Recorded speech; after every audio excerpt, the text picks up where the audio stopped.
SK 이터닉스를 보고 계신 분들이라면 최근 주가 움직임이 상당히 크게 느껴지셨을 것 같아요. 7월 말에는 신고가 부근까지 빠르게 올라갔는데 이후에는 다시 가격이 밀리면서 현재 조정 구간에 들어와 있는데요. 그러면 여기서 가장 궁금한 건 이거겠죠. 이번 조정으로 상승 흐름이 끝난 걸까? 그런데 지금은 단순히 고점에서 내려왔다는 사실 하나만 가지고 방향을 결정하기에는 조금 이릅니다. 앞에서 주가가 짧은 기간에 빠르게 올라왔던 만큼 어느 정도 되돌림이 나타날 수 있기 때문인데요. 그래서 지금부터 중요한 건 얼마나 떨어졌느냐보다 어디에서 조정이 멈추는지예요. 현재 가격대에서 다시 지지를 만드는지 아니면 기존 매물대 아래로 추가 하락하는지를 먼저 확인해야 합니다. 결국 지금은 추가 상승을 미리 단정하기보다 급등 이후 조정이 어떤 형태로 마무리되는지부터 볼 필요가 있어요.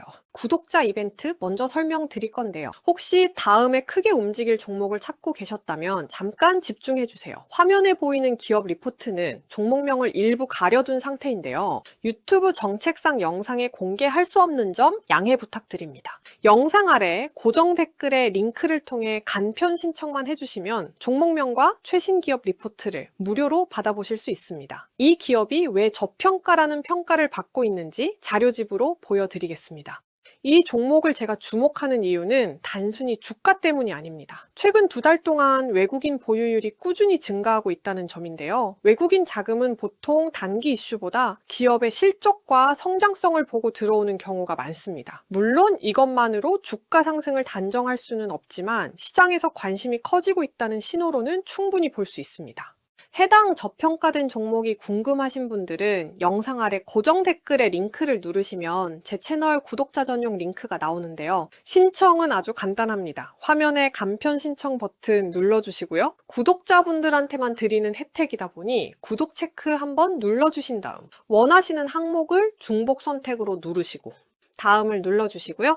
자료 받아보고 싶으신 시간대를 선택해 주시면 됩니다. 간단하게 성함 또는 닉네임 적어주시면 되는데요. 그리고 마지막으로 저평가된 종목 기업 리포트를 받아보실 전화번호만 입력해 주시고 다음을 눌러주시면 신청이 끝납니다. 링크는 영상 고정 댓글에 남겨두겠습니다. 조금 더 자세하게 차트를 볼게요. 시장에서는 현재 주가가 과거 몇 달 동안 거래가 이루어졌던 두꺼운 매물대 안으로 다시 들어온 상황을 중요하게 보고 있습니다. 반대로 7월 말 신고가까지 빠르게 올라갔던 위쪽 구간은 상대적으로 짧은 시간에 가격이 움직였다고 설명하고 있고요. 결국 지금부터 봐야 할 건 현재 주가가 위치한 기존 매물대에서 실제로 지지가 만들어지는지입니다. 여기서 가격을 받아주면서 다시 저점을 높이는 흐름이 나타난다면 앞선 상승 이후 조정을 소화하는 과정으로 볼 여지가 생기겠죠. 반대로 매물대를 지키지 못하고 계속 아래쪽으로 밀린다면 이야기가 달라질 수 있고요. 그래서 단순히 많이 떨어졌으니까 다시 올라간다라고 접근하는 것보다는 매물대 진입하는 걸 확인 후에 가격을 지지하는지 보고 저점 형성 후에 반등 여부를 확인하는 과정을 순서대로 확인하는 게 중요해 보입니다.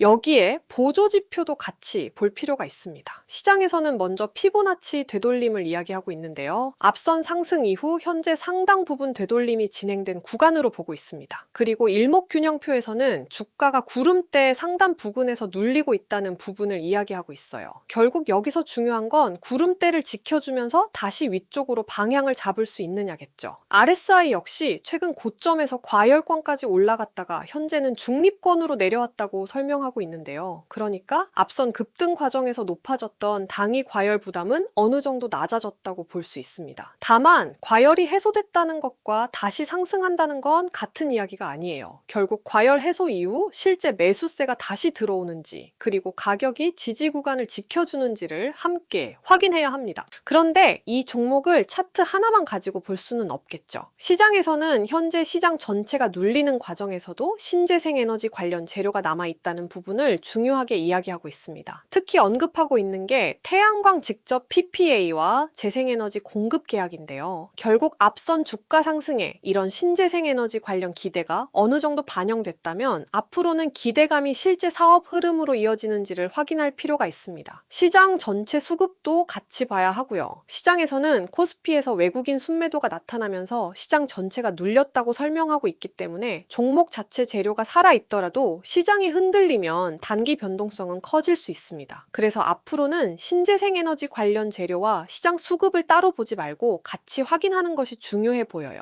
정리해 볼게요. 첫 번째는 현재 매물대에서 가격을 지켜주는지입니다. 급등 이후 다시 기존 매물대 안으로 들어온 만큼 여기에서 실제로 저점을 만드는지를 먼저 확인해야 하고요. 두 번째는 과열 해소 이후 매수세가 다시 들어오는지예요. RSI가 중립권으로 내려왔다고 해서 바로 상승을 의미하는 건 아니기 때문에 이후 가격과 거래 흐름을 같이 볼 필요가 있습니다. 세 번째는 일목균형표 구름대와 차트 지지 여부입니다. 시장에서 이야기한 구름대 부근을 지켜주면서 다시 위쪽으로 방향을 잡는지가 중요하겠죠. 마지막은 신재생에너지 재료와 시장 수급이에요. 태양광 직접 PPA와 재생에너지 공급 계약 관련 흐름을 확인하면서 외국인을 포함한 시장 수급도 함께 볼 필요가 있습니다. 고점에서 조정이 나왔다고 바로 상승이 끝났다고 판단할 필요도 없고, 반대로 많이 조정받았다는 이유만으로 곧바로 재상승한다고 생각할 필요도 없습니다. 결국 현재 가격대에서 실제 지지가 만들어지고 다시 매수세가 붙는지, 그리고 종목의 재료까지 계속 이어지는지를 하나씩 확인해 보는 게 좋을 것 같아요. 오늘 영상이 도움이 되셨다면 좋아요와 구독 부탁드리고요. 끝까지 시청해 주셔서 감사합니다.